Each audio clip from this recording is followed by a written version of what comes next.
আসসালামু আলাইকুম। স্বাগতম জানাচ্ছি কুয়েতের সর্বশেষ আপডেট নিয়ে আজকের সংবাদে।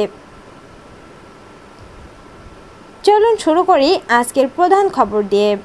শুরুতেই জানিয়ে দিচ্ছি ভিসা অন অ্যারাইভাল সুবিধা চালু।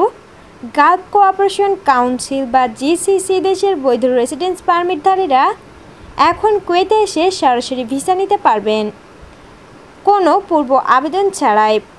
পর্যটন ও ভ্রমণ আরও সহজ করতে এই সিদ্ধান্ত নিয়েছে কুয়েত সরকার। নাগরিকত্ব বাতিলের কড়া নজরদারি। প্রায় 50,000 মানুষের নাগরিকত্ব বাতিলের পর পরিচয় যাচাই ও জাল নথি প্রতিরোধে আপডেটেড ন্যাশনালিটি ডকুমেন্ট চালুর ঘোষণা দিয়েছে সরকার। Kuwait এয়ারওয়েজের challenge. বিমান সরবরাহে বিলম্ব ও আঞ্চলিক অস্থিরতায় বিপাকে পড়েছে কুয়েত এয়ারওয়েজ। এবছর যাত্রী সংখ্যার প্রায় 5.5 মিলিয়ন লক্ষ্যমাত্রা পূরণ করা কঠিন হতে পারে। শিক্ষা খাতে নতুন সুযোগ। কুয়েতের কলেজ অফ অ্যাপ্লাইড সায়েন্স এখন বিদেশি শিক্ষার্থীরাও ভর্তি নিচ্ছে, যা শিক্ষাক্ষেত্রে বৈচিত্র্য আনার এক বড় পদক্ষেপ।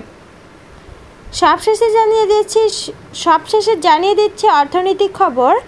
হেভি ইঞ্জিনিয়ারিং ও শিপবিল্ডিং কোম্পানি হেইসকো নতুন প্রকল্পের জন্য 20 মিলিয়ন কুয়েতি দিনার ঋণ নিয়েছে।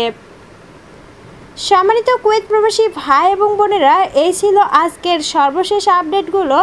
পরবর্তী আপডেট ভিডিও পেতে আমাদের চ্যানেলের সঙ্গেই থাকুন। দেখা হবে নতুন কোনো ভিডিও নিয়ে। সে পর্যন্ত ভালো থাকুন, সুস্থ থাকুন। আল্লাহ হাফেজ।